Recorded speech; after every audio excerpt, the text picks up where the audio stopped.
Isso aí, pessoal. Então, mais um episódio do nosso Journal Club no hospital. Esse é o nosso último episódio da repescagem dos artigos de 2024, que a gente entendeu serem interessantes para a gente discutir aí nesse comecinho do ano. Hoje, mais uma vez, aqui com o nosso colega Marcelo, já presente em todos os episódios. E hoje nós temos um convidado especial que está à distância, o Dr. Fernando Salvetti Valente, um ex-companheiro nosso de Unicamp. Então, Fernando, por favor, se apresenta rapidinho para o pessoal te conhecer e depois a gente vai para a apresentação do artigo. Beleza. Olá, tudo bem, pessoal? Eu sou o Fernando. Eu queria primeiro agradecer o convite do Daniel e do Marcelo para participar. Discutir artigo é uma coisa que eu gosto bastante de fazer. E como o Daniel falou, eu sou originalmente da Unicamp, me formei lá ou aí. Fiz clínica na Unicamp também e fiz o R3 ano adicional aqui em São Paulo, na USP, e fui ficando por aqui. Hoje em dia sou assistente da clínica geral, aqui no HC da USP. Isso aí, maravilha. Então, se a gente apresentar o artigo, lembrem-se de quem tiver interesse, se inscrever no nosso canal, acionar o sininho aí das notificações, que vocês vão receber os avisos de postagem dos nossos novos episódios. Então hoje eu vou apresentar esse artigo rapidinho aqui para a gente discutir. É um artigo que foi publicado no JAMA o ano passado, em agosto de 2024, e ele é um artigo sobre a história da gente continuar ou não as drogas inibidoras do sistema renina-angiotensina no pré-operatório de cirurgias não cardíacas de grande porte. Então deram esse nome sugestivo aí de Stop or Not no clinical trial, né? Então, o que motivou esse estudo é que existe uma dúvida na literatura em relação a qual seria a melhor estratégia para o manejo dessas drogas inibidoras do sistema renina-angiotensina no pré-operatório dessas grandes cirurgias não cardiológicas. E aí, quando a gente fala dessas drogas, a gente está falando basicamente de ECA e de BRA, né, dos bloqueadores de receptor de angiotensina. Então, a pergunta do estudo era se a suspensão 48 horas antes da cirurgia, então, o paciente tomar a droga, a última dose 3 dias antes da cirurgia versus a manutenção da droga até o dia da cirurgia, se isso teria alguma diferença de mortalidade ou de complicações no pós-operatório. Então aqui ele usou mais uma vez a estratégia de um desfecho composto, que se vocês quiserem revisar rapidamente, nosso episódio número 7 do Journal Club tem uma pequena discussão ali sobre isso, com um vídeo de apoio também. O estudo, então, era um trial multicêntrico aberto, então eles dizem que fizeram um trial aberto porque tem uma quantidade muito grande de formulações dessas drogas no mercado, então seria inviável eles fazerem um placebo que fosse exatamente igual a todas as drogas disponíveis no mercado. Então ele é um trial, mas ele é aberto, ele não é cego, né? E ele era randomizado, incluindo 40 hospitais da França. Ele incluía pacientes com mais de 18 anos que usavam IECA ou BRA por pelo menos 3 meses antes da cirurgia. E o estudo define cirurgias de grande porte como as cirurgias que tinham uma previsão de duração de mais de 2 horas ou de uma previsão de internação maior que 3 dias, maior ou igual a 3 dias, né? Então eles randomizaram para esse estudo uma população de 2.222 pacientes, né, entre o período de janeiro de 2018 e abril de 2023, foram 1.115 pacientes para o braço de suspensão do IECA-BRA com 48 horas no pré-operatório, né? Então aquele esquema de a última dose 3 dias antes do dia da cirurgia, e 1.107 pacientes para manutenção da droga até a data da cirurgia. Os critérios de exclusão do estudo, então, foram cirurgias de emergência, pacientes com hipercalemia, doença terminal, insuficiência renal grave, que ele coloca ali como clearance menor do que 15, ou pacientes com indicação de hemodiálise, pacientes em choque no pré-operatório, então, que estavam usando droga vasoativa já no pré-operatório, e pacientes que não tinham seguro social. Era um grupo que tinha aí, em média, 68 anos de idade, 65% deles eram homens, 98% desses pacientes tinham hipertensão arterial, só 6% desses pacientes tinham insuficiência cardíaca e, pelo estudo, eram pacientes com uma fração de ejeção um pouco mais alta, né? Então a maioria deles com fração de ejeção preservada, né? Essa era a média dos dois grupos, a mediana, né? 54% dos pacientes usavam bloqueador de receptor de angiotensina e 46% deles usavam inibidor de enzima de conversão. Então, esse é o resultado principal do trial, né? Então, a gente vê que as duas curvas em relação à incidência de mortalidade ou de complicações maiores, elas são muito próximas ao longo do período todo. Esse trial, ele seguiu os pacientes até o 28º dia do pós-operatório e, do ponto de vista estatístico, a gente vê que não tem diferença entre os dois grupos. E aí, quando você lembra, a gente falou que é um desfecho composto, né? Então, tinha a parte de mortalidade e tinham as complicações, né, dos eventos de pós-operatório, que eram eventos cardiovasculares maiores, sepse ou choque séptico, complicações respiratórias, lesão renal aguda, hipercalemia, admissões não planejadas na UTI ou necessidade de intervenção radiológica ou nova cirurgia, né? Reoperação. Então a gente vê que também a hora que ele separa nesses outros desfechos também não tem alteração, não tem diferença com significância estatística. Ele coloca o grupo coloca, né, como limitações do estudo, que foi um estudo que não foi cego, né? Então as pessoas sabiam quem estava tomando e quem tinha tido a droga suspensa, inclusive os anestesistas sabiam qual que era o grupo do paciente, se ele estava tomando o antipertensivo, né, os inibidores do sistema de renina-angiotensina até a véspera da cirurgia, ou se eles tinham parado antes. É uma ampla gama de cirurgia, então, apesar de ter uma vantagem de generalizar, ele talvez tenha perdido um pouco em relação a eventos mais raros, né, menos recorrentes. Poucos pacientes com insuficiência cardíaca no estudo, então a grande maioria deles provavelmente estava usando essas drogas em função da hipertensão arterial, e é um estudo feito em um único país, que foi a França, né? Então a conclusão geral do estudo é que em pacientes submetidos a cirurgias não cardíacas de grande porte, a estratégia de manter o uso das drogas inibidoras do sistema renina-angiotensina, então IECA e BRA, no pré-operatório, não se associa a maior ocorrência de complicações pós-operatórias em relação à estratégia de suspensão pré-operatória. Então, esses eram os dados principais do estudo, e aí eu queria já passar a palavra ao Fernando. A gente tem, final do ano passado, agora 2024, saíram os novos guidelines, aí 2 guidelines, o guideline de pré-operatório da Sociedade Americana de Cardiologia e uma diretriz brasileira também sobre o pré-operatório. E chama atenção que nesses dois guidelines, eles citam esse trial que estava em andamento e que potencialmente esse trial poderia trazer novas informações que mudassem as recomendações desses guidelines, mas os 2 guidelines ainda vêm com uma recomendação de que você pode manter, mas que em determinados casos você também pode suspender, e com um nível de evidência não ideal. Como que você vê essa literatura até então e agora com esse novo estudo, o que tem de novo aí, como que ficam as coisas, Fernando? Eu acho que o que a gente tinha até então era primariamente estudos observacionais. Então, e mostrando caminhos diferentes. Então, tinha estudo mostrando que a hipotensão intraoperatória tinha bastante correlação com acontecimentos clínicos mais relevantes no pós-op, outros não demonstrando isso. Então, existiam vários estudos, só que nenhum deles desse tamanho, nem com esse tipo de desenho, para poder corroborar com mais certeza essa recomendação de que você pode escolher o que você julgar mais adequado para o seu paciente.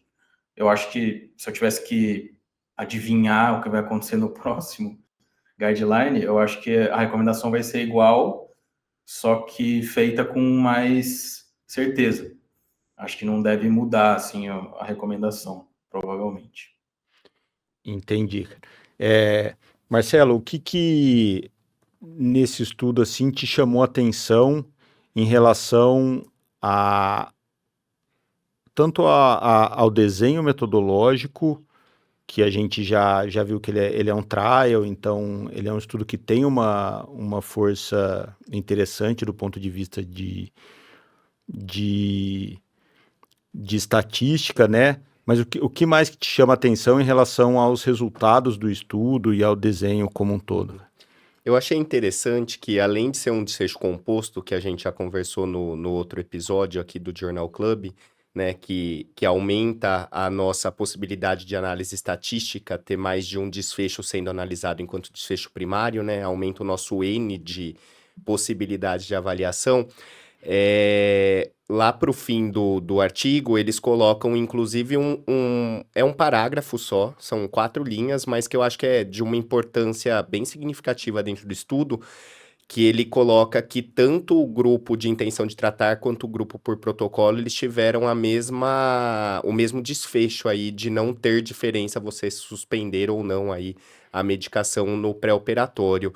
E como a gente já discutiu no episódio 8 também, aí do Journal Club, um pouco mais aprofundado, o grupo de intenção de tratar, ele acaba colocando todos os pacientes que foram randomizados na análise final do desfecho, e o grupo por protocolo, ele acaba tendo uma análise mais fidedigna do estudo, porque são aqueles pacientes que seguiram o protocolo à risca. Então, se eventualmente um dos pacientes que foi randomizado para o grupo de descontinuar a medicação acabou tomando a medicação, ele é incluso na análise de intenção de tratar, mas por protocolo ele acaba sendo excluso na análise final. Então, os dois resultados tendo chego à mesma... as duas avaliações tendo chego no mesmo resultado, mostra que o estudo tem uma validade bem significativa mesmo, ampliando aí a nossa possibilidade de avaliação do desfecho. Legal, isso é um ponto importante, né? Que às vezes a gente deixa passar. Eu vou voltar para algumas tabelas do estudo, porque tiveram alguns achados que ele coloca como achados secundários, mas que eu acho que são importantes para a gente trazer a discussão, né? Então, tem acho que 2 desfechos secundários aqui que são interessantes, que o grupo que não suspendeu a droga, então que manteve o uso dos medicamentos, ele tem uma tendência de ter, né, ou ele teve mais episódios de hipotensão que precisaram do uso de vasopressor no intraoperatório, e ele teve uma duração um pouco maior também do tempo de hipotensão no intraoperatório aí. Ele variou de 6 minutos no grupo que descontinuou o uso para 9 minutos no grupo que manteve o uso, né? Então acho que isso é um dado interessante, e aí depois ele mostra também uma análise dos desfechos primários aí, por grupos de pacientes, né? Então é interessante ver esse gráfico que a gente sempre tem a linha do meio, e a gente vê que se você for pegar todos os grupos, os subgrupos, né, por idade ou por doença renal crônica, história de insuficiência cardíaca, todos eles estão bem em cima do 1 ali, ou muito próximo do 1 quadradinho, e a linha cruzando, né?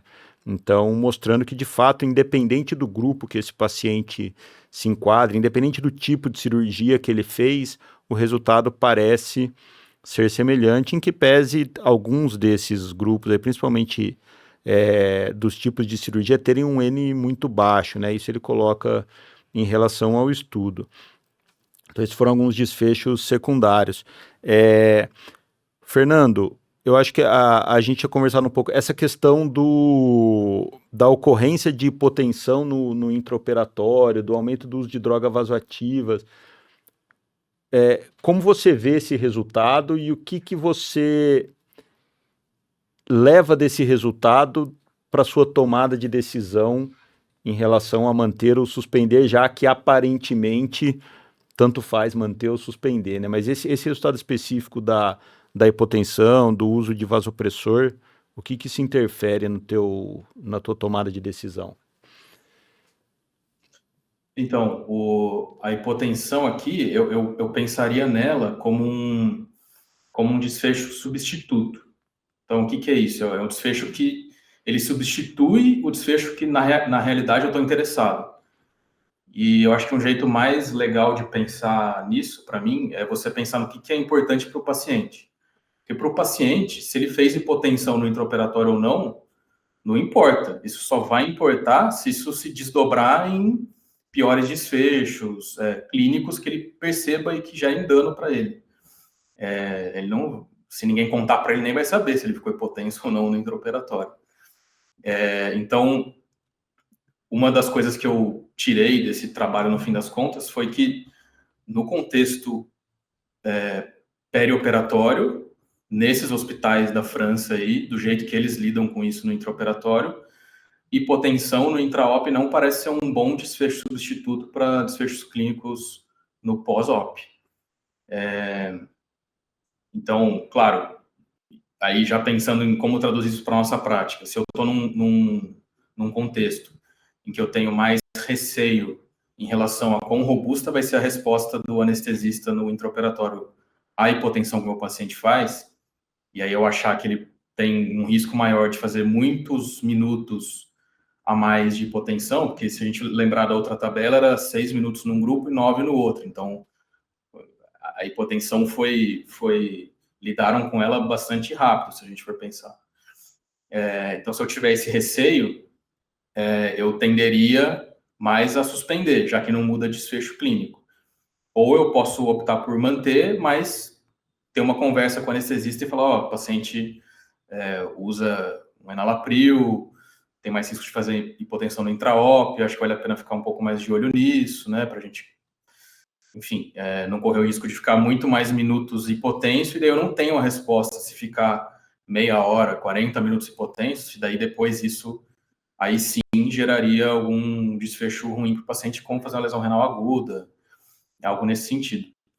Mas, e outra coisa que eu acho que eu teria algum cuidado, o próprio artigo menciona isso, é que tem pouco paciente com IC, então, para pacientes que usam IECA por IC, talvez a gente não saiba muito bem, e não seria absurdo a gente pensar que fisiologicamente esses pacientes podem ser diferentes de um paciente que tem apenas, entre aspas, hipertensão. Certo. Acho que é isso aí, né? Marcelo, nesse contexto, acho que o Fernando colocou bem essa questão da gente ponderar o cenário tanto para a tomada de decisão como para a comunicação com a equipe. A gente está tentando, ou é uma coisa que tem surgido, essa história do comanejo clínico cirúrgico, da gente ter uma equipe clínica junto com o cirurgião, tomando decisão, ajudando a fazer avaliações de risco e manejo de medicações no pré-operatório. Como lidar com esse estudo nessa parte da comunicação, da tomada de decisão com o cirurgião, com o ortopedista, por exemplo, que acaba ficando uma decisão do clínico. O que seria importante a gente tentar entender do cirurgião e o que seria importante a gente fazer esse meio de campo com as equipes todas envolvidas, né? Eu acho que o Fernando, ele traz questões que são bem interessantes, que a gente sempre debate também sobre a importância da gente conseguir analisar o resultado do estudo e transpor para o beira-leito, né?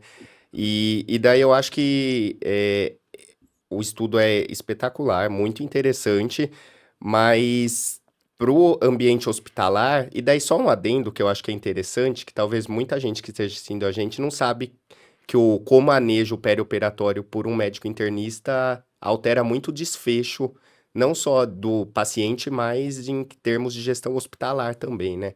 Então, por isso que a gente está discutindo esse artigo aqui, os desfechos dele, porque faz parte cada vez maior, aqui no Brasil, inclusive, do médico internista, do médico hospitalista lidar com esse tipo de situação, né?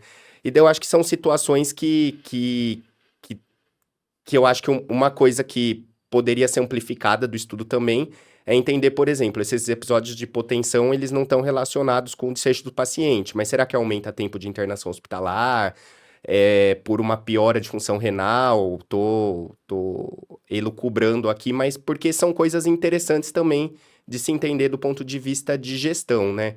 E eu acho que um impacto para a gente que lida com o comanejo perioperatório, aqui nos hospitais brasileiros, né, SUS principalmente, a gente tem um impacto muito significativo, por exemplo, de pacientes com insuficiência cardíaca, doença renal crônica, essas duas patologias associadas.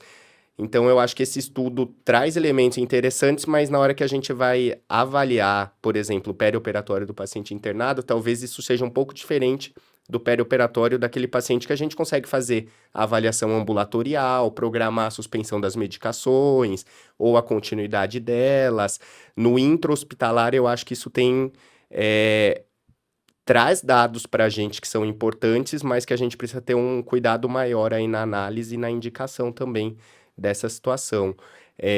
Mas, assim, acho que, como eu sempre falo, o estudo está aí para gerar novas perguntas e novos estudos que podem ser feitos a partir dos resultados que a gente já tem implementado aí. E ampliar isso para grupos de paciente com um perfil de gravidade maior que vão ser submetidos a essas cirurgias, talvez seja um caminho muito interessante, inclusive para a gente entender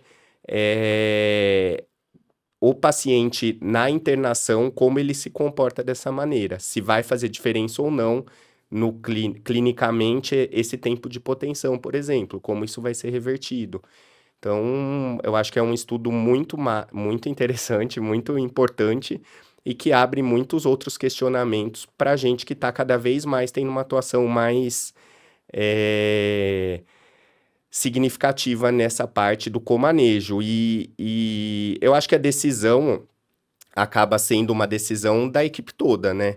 Acho que tem que ser externalizado isso com a equipe cirúrgica, com a equipe de anestésio, inclusive, que é importante a gente entender como isso vai ser manejado no intraoperatório, caso venha ter alguma complicação secundária ao uso da medicação, mas é a equipe multidisciplinar médica atuando em conjunto que tem o melhor propensão, o melhor poder aí para tomar essa decisão final, tá?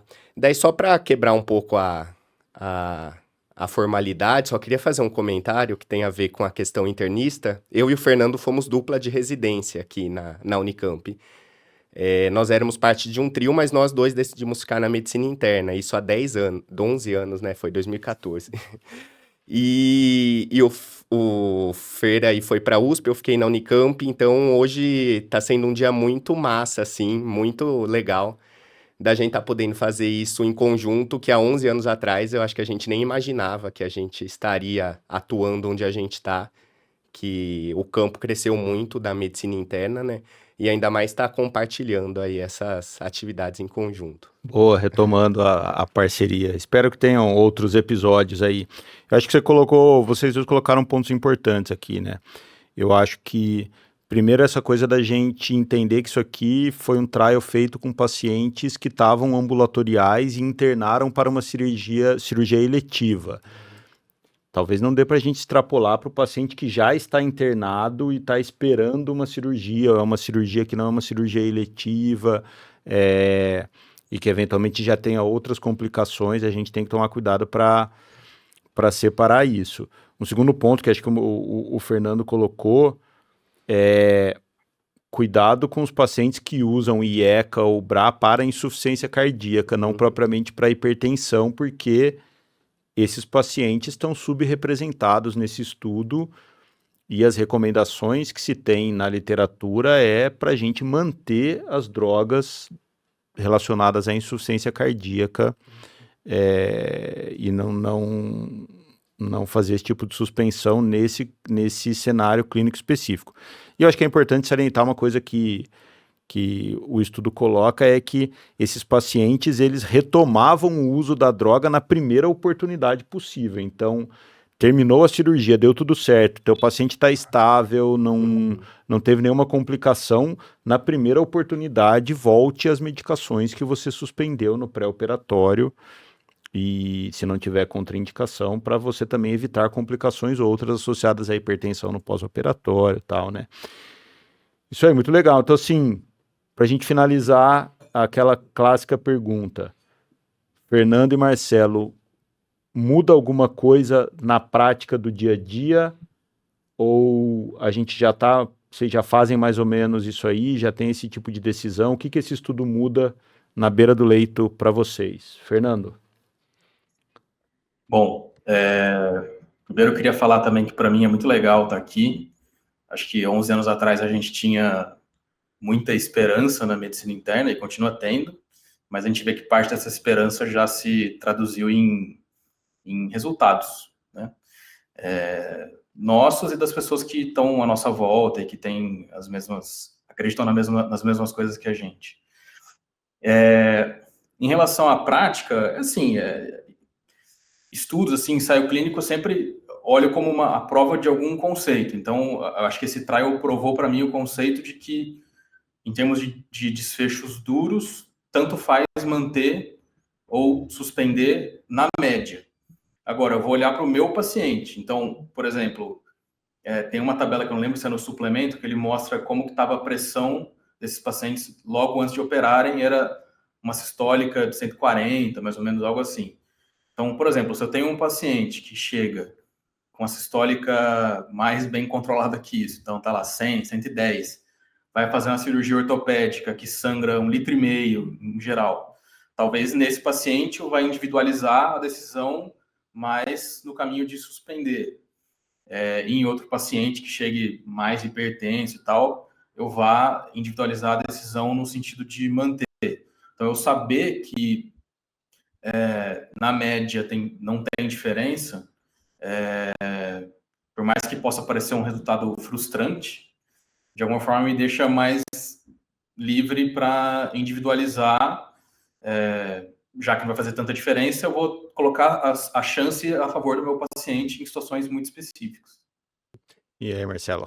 Eu acho que o Fernando traduz muito bem aí as questões. Eu tenho atualmente, né, hoje em dia eu lido muito mais com paciente internado do que o paciente ambulatorial, mas acho que alguns pacientes, né, por questões de sistema de saúde, acabam prolongando um pouco a internação antes de ser submetido a algum tipo de procedimento. E acho que esse estudo acaba ajudando a gente a ter uma confiança maior mesmo para tomar algumas condutas de manter as medicações em determinados cenários, mas também traz a dica para a gente, né, como o Daniel falou, de que é num perfil de pacientes específicos, né, não aqueles que usualmente na internação a gente tá lidando e que já existem outras recomendações para manter ou não a medicação. Então, eu acho que é um estudo que não vai modificar necessariamente a prática que eu já tenho, mas que serve aí para a gente aprender com ele e aprender a utilizá-lo à beira-leito, né?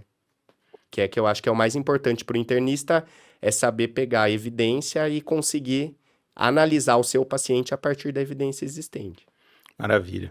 Eu acho que é isso aí. A gente muitas vezes viu uma tendência de suspender essas medicações com medo de hipotensão, com medo de piorar o resultado.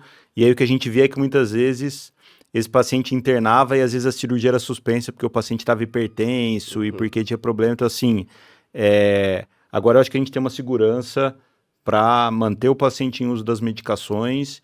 E caso eu tenha algum cenário específico de alguma cirurgia que eu já estou prevendo um risco maior ou um risco de complicação maior, a gente eventualmente, se o paciente estiver com a hipertensão bem controlada, tentar suspender. Mas de qualquer maneira, eu acho que essa ocorrência da hipotensão intraoperatória, eu acho que é uma coisa legal para a gente ficar sempre na cabeça de avisar o anestesista, avisar a equipe de que o paciente teve mantidas as drogas antipertensivas, em especial IECA e BRA, nesse período, né? Isso aí. Fernando, prazer te receber aqui. Espero que a gente tenha outras oportunidades e que a gente se encontre mais vezes para discutir aí os artigos. Pessoal, esse foi mais um episódio do nosso Journal Club. Espero que vocês tenham gostado. Quem gostou e quer acompanhar o nosso trabalho, as nossas discussões, se inscreva no nosso canal, aperta o sininho ali que vocês vão ser avisados sempre que a gente tiver um episódio novo. Um abraço e até a próxima.